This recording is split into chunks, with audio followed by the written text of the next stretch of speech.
નમસ્કાર, હું છું માર્ગી. આપની સાથે હેડલાઇન્સમાં જોઈએ કેટલાક મહત્વના સમાચાર. આરબીઆઈ દ્વારા બે મુખ્ય ધિરાણકર્તાઓને મોટો દંડ ફટકારાયો છે. ડોઇશ બેંકને ₹50 લાખ અને યસ બેંકને ₹29.6 લાખનો દંડ ફટકારાયો છે. ડોઇશ બેંક એજીએ central repository of information on large credits એટલે કે CRILCને દેવાદારોની ક્રેડિટ માહિતી આપી ન હતી, જ્યારે કે યસ બેંકે નાણાકીય વર્ષ 2023-2024 માટેના તેના વાર્ષિક નાણાકીય નિવેદનમાં ગ્રાહકોની ફરિયાદો વિશે સાચી અને સંપૂર્ણ માહિતી આપી ન હતી. આથી આરબીઆઈએ આ દંડની કાર્યવાહી કરી છે. હમાસ સાથે યુદ્ધ કરી રહેલા ઇઝરાયેલે ગાઝા પર ફરી ભયાનક હવાઈ હુમલા કર્યા છે. હુમલામાં ઓછામાં ઓછા 93 લોકોના મોત થયા હોવાના તેમજ અનેક લોકો કાટમાળ નીચે દબાયા હોવાના અહેવાલ સામે આવ્યા છે. એક મીડિયા રિપોર્ટ મુજબ એક પત્રકારે ઇન્ડોનેશિયન હોસ્પિટલમાં 93 મૃતદેહોની ગણતરી થઈ હોવાની પુષ્ટિ કરી છે, જ્યારે કે ઇજાગ્રસ્તો અને બચાવ કર્મચારીઓએ કહ્યું કે અનેક લોકો કાટમાળ નીચે દબાયા છે.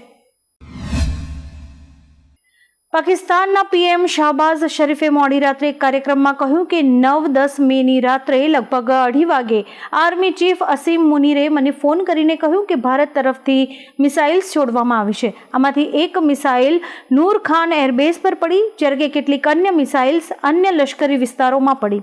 શાહબાઝ શરીફે એવો પણ દાવો કર્યો કે જ્યારે પાકિસ્તાને યોગ્ય જવાબ આપ્યો ત્યારે ભારતે યુદ્ધ વિરામ માટે કહ્યું.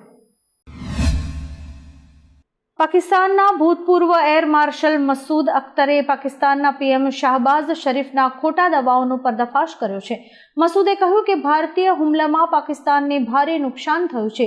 બોલારી એરબેઝ પર તૈનાત airborne warning and control system એટલે કે AWACS વિમાન નાશ પામ્યું છે. તેમણે કહ્યું કે કદાચ F-16 જેટ પણ નાશ પામ્યું હશે. મસૂદે કહ્યું કે આ હુમલામાં ભારતીય સેનાએ બોલારી એરબેઝ પર સતત 4 બ્રહ્મોસ મિસાઇલ્સ છોડી હતી. IPL 2025ની બાકીની મેચીસ આજથી શરૂ થવાની છે. આજે RCB અને KKR એકબીજા સામે ટકરાવાના છે. વિરાટ કોહલીના ટેસ્ટમાંથી નિવૃત્તિ પછી આ પહેલી મેચ છે. આવી સ્થિતિમાં ચાહકોએ વિરાટ માટે એક ખાસ આયોજન કર્યું છે. વિરાટના સન્માનમાં આજે આખું મેદાન સફેદ ટેસ્ટ જર્સીમાં જોવા મળશે. સતત 2 દિવસથી સ્ટેડિયમની બહાર આ ટેસ્ટ જર્સી વેચાઈ રહી છે. આવી સ્થિતિમાં આજે સાંજે મેચ દરમિયાન સફેદ સાગર જેવો માહોલ ચોક્કસ જોવા મળશે. ભારતે અટારી બોર્ડર પરથી 160 અફઘાન ટ્રકોને એન્ટ્રી આપી છે, જે ટ્રક્સમાં અફઘાનિસ્તાનથી બદામ, સૂકા ફળો વગેરે જેવી વસ્તુઓ આવી છે. જોકે પાકિસ્તાન તરફથી આ ટ્રક્સને પરવાનગી મળવામાં વિલંબ થયો હતો. ભારતીય વિદેશ મંત્રી જયશંકર અને તેમના અફઘાન સમકક્ષ આમિર ખાન વચ્ચેની વાતચીત બાદ આ કદમ ઉઠાવાયો છે. પાકિસ્તાન સાથેના તણાવ બાદ ભારતે વાઘા બોર્ડર સંપૂર્ણપણે બંધ કરી દીધી હતી. ભારત અને પાકિસ્તાન વચ્ચે પ્રતિબંધો હજી પણ જારી છે.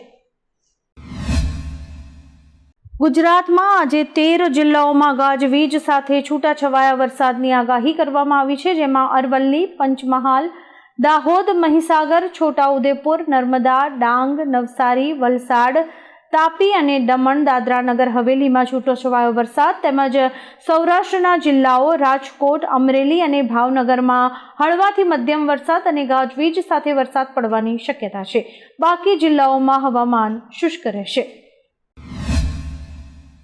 અમદાવાદ કસ્ટમ વિભાગમાં ભ્રષ્ટાચારના ગંભીર આરોપો સામે આવ્યા છે. કરજદારે કસ્ટમ વિભાગના અધિકારી વિરુદ્ધ લાંચ લેવાનો આરોપ લગાવ્યો છે. ફરિયાદ મુજબ કસ્ટમ અધિકારીએ 2.32 લાખ રૂપિયાની લાંચ લીધી હતી. આ કેસમાં ફરિયાદીનું નામ બહાર આવતા તેની ખાનગી નોકરીમાં પણ જોખમ ઊભું થયું છે. ફરિયાદીએ કસ્ટમ વિભાગમાં ચાલતા કૌભાંડ અંગે લાંચ રૂશ્વત નિવારણ વિભાગના નિયામકને લેખિતમાં વિગતવાર અરજી કરી છે. અરજીમાં જણાવાયું છે કે કસ્ટમ વિભાગના કેટલાક અધિકારીઓ અને કેટલાક કસ્ટમ હાઉસ એજન્ટ્સ મળીને કંપની સાથે સાંઠગાંઠ કરી કરોડો રૂપિયાનું કૌભાંડ આચરી રહ્યા છે. અરજદારે આ તમામ સંદિગ્ધ કસ્ટમ અધિકારીઓ અને એજન્ટ્સના મોબાઈલ નંબર પણ અરજીમાં આપ્યા છે. આ મામલે હવે તપાસ શરૂ થાય તેવી માંગણી ઉઠી છે. NIA મુંબઈ એરપોર્ટ પરથી 2 મોસ્ટ વોન્ટેડ આરોપીઓની ધરપકડ કરી છે. બંને આતંકવાદીઓની ઓળખ અબ્દુલ્લા ફૈઝ શેખ ઉર્ફે ડાયપરવાલા અને તલ્હા ખાન તરીકે થઈ છે. આ બંને આતંકવાદીઓ ઇન્ડોનેશિયાના જકાર્તામાં છુપાયેલા હતા.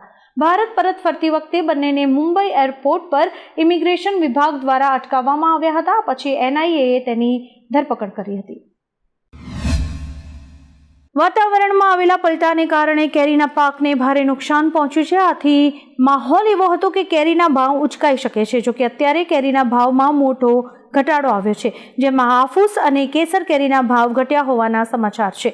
આજથી 15 દિવસ પહેલા હાફૂસ કેરી કિલોનો ભાવ 150 રૂપિયા હતો, તે હવે ઘટીને 125 રૂપિયા થઈ ગયો છે, જ્યારે કે કેસર કેરીના ભાવ પહેલા કરતાં ઘટીને હવે 100 રૂપિયે કિલો વહેંચાઈ રહી છે. ભરૂચના ગોલ્ડન બ્રિજ વિશે તો સૌ કોઈ જાણે છે. આજે આ બ્રિજના નિર્માણના 144 વર્ષ પૂરા થયા છે. ભરૂચ અને અંકલેશ્વરને જોડતો ગોલ્ડન બ્રિજ 2.80 લાખ રિવેટ, 850 ગટર અને 25 સ્પાન ઉપર ટકેલો છે. બ્રિટિશર્સે 16મી મે 1881માં આ બ્રિજનું નિર્માણ કર્યું હતું. બ્રિજ પૂર, ભૂકંપ સહિતની અનેક કુદરતી આપત્તિઓ વચ્ચે આજે અડીખમ ઊભો છે. બ્રિજના 144 વર્ષ પૂર્ણ થતાં સ્થાનિકોએ કેક કાપીને તેની વર્ષગાંઠ ઉજવી હતી અને આ બ્રિજને હેરિટેજ જાહેર કરવાની માંગણી પણ કરાઈ છે. ભારતે ઓપરેશન સિંદૂર અને સરહદ પારના આતંકવાદ પર વિશ્વ સમક્ષ પોતાના વિચારો રજૂ કરવા માટે એક પ્રતિનિધિ મંડળની રચના કરી છે. આ 7 સભ્યોનું સર્વપક્ષીય પ્રતિનિધિ મંડળ UN સુરક્ષા પરિષદના સભ્યો અને મુખ્ય ભારતીય ભાગીદાર દેશોની મુલાકાત લેશે. મંડળમાં શશી થરૂર કોંગ્રેસના, ભાજપના રવિશંકર પ્રસાદ, JDUના સંજય કુમાર, ભાજપના બેજયંત પાંડા, DMKના કનિમોઝી કરુણાનિધિ, NCPના સુપ્રિયા સુલે અને શિવસેનાના શ્રીકાંત શિંદેનો સમાવેશ થાય છે.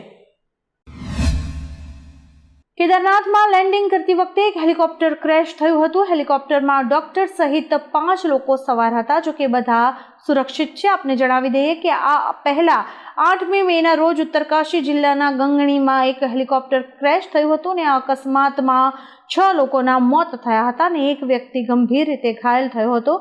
પરંતુ કેદારનાથમાં જે હેલિકોપ્ટર ક્રેશ થયું, સદનસીબે તેમાં તમામ લોકો સુરક્ષિત છે.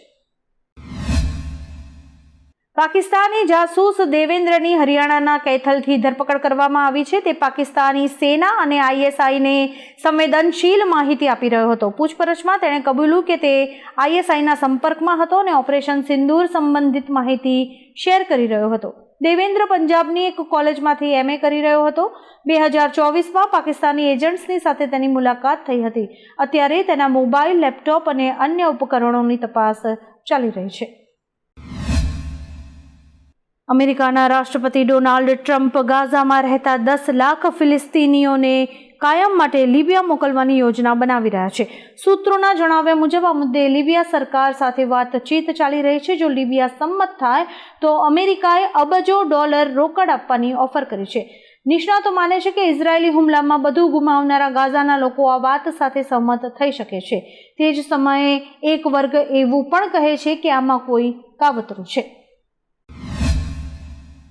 હવામાન વિભાગે આગામી 7 દિવસને લઈ ગુજરાતમાં વરસાદ અને વાવાઝોડાની આશંકા જતાવી છે. હવામાન અનુસાર અરબી એર સાયક્લોનિક સિસ્ટમ સર્જાઈ શકે છે, જેની અસર ગુજરાત ઉપર થઈ શકે છે.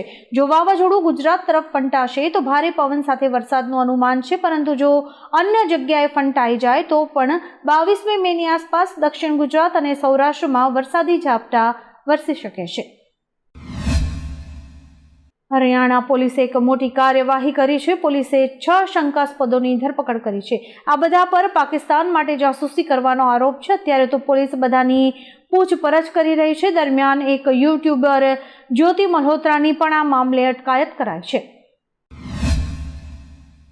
આમ આદમી પાર્ટીને વધુ એક મોટો ઝટકો પડ્યો છે. આપના ઘણા વરિષ્ઠ નેતાઓએ વિખૂટા પડતા નવા જૂથનું નિર્માણ કર્યું છે. મુકેશ ગોયલના નેતૃત્વમાં ઇન્દ્રપ્રસ્થ વિકાસ પાર્ટી નામની નવી પાર્ટી શરૂ કરાઈ છે, જેમાં 15 કાઉન્સિલર્સનો આધાર હોવાનું કહેવાયું છે. મુકેશ ગોયલ અગાઉ આમ આદમી પાર્ટીના ગૃહના નેતા રહ્યા હતા અને છેલ્લી વિધાનસભા ચૂંટણીમાં આદર્શનગર બેઠક પરથી આપના ઉમેદવાર પણ હતા. કમોસમી વરસાદને કારણે ડાંગ જિલ્લામાં આવેલો ગીરા ધોધ સક્રિય થયો છે. સહ્યાદ્રી પર્વતમાળામાંથી નીકળતી અંબિકા નદી અરબ સાગરમાં સમાઈ જાય છે. 300 ફૂટના વિશાળ પટમાં વહેતી અંબિકા નદી અહીં ગીરા ધોધનું રમણીય દ્રશ્ય સર્જે છે. પ્રકૃતિ પ્રેમી પર્યટકો માટે આ સ્થળની મુલાકાત યાદગાર બની રહે છે. કાળમીંડ શિલાઓ પરથી 100 ફૂટની ઊંચાઈએથી પડતો જળ પ્રવાહ અદ્ભુત દ્રશ્યો સર્જી રહ્યો છે. ઓલ ઇન્ડિયા મજલિસે ઇત્તેહાદુલ મુસ્લિમીન એટલે કે AIMIMના નેતા અસરુદ્દીન ઓવૈસીએ શનિવારે કહ્યું કે પાકિસ્તાનનો આતંકવાદને પ્રાયોજિત કરવાનો લાંબો ઇતિહાસ રહ્યો છે. આ દેશ હવે માનવતા માટે ખતરો બની ગયો છે. ઓવૈસીએ કહ્યું કે સરકાર દ્વારા અનેક દેશોની મુલાકાત લેવા માટે મોકલવામાં આવી રહેલા સર્વપક્ષીય પ્રતિનિધિ મંડળમાંના એક સભ્ય તરીકે આંતરરાષ્ટ્રીય સમુદાયને તેમના સંદેશનો આ મુખ્ય મુદ્દો હશે કે પાકિસ્તાન હવે માનવતા માટે ખતરો બની ગયો છે. આવા જ કેટલાક રસપ્રદ સમાચારો નિહાળવા માટે અમારી YouTube ચેનલને લાઇક, શેર અને સબસ્ક્રાઇબ કરો અને જોતા રહો હેડલાઇન્સ.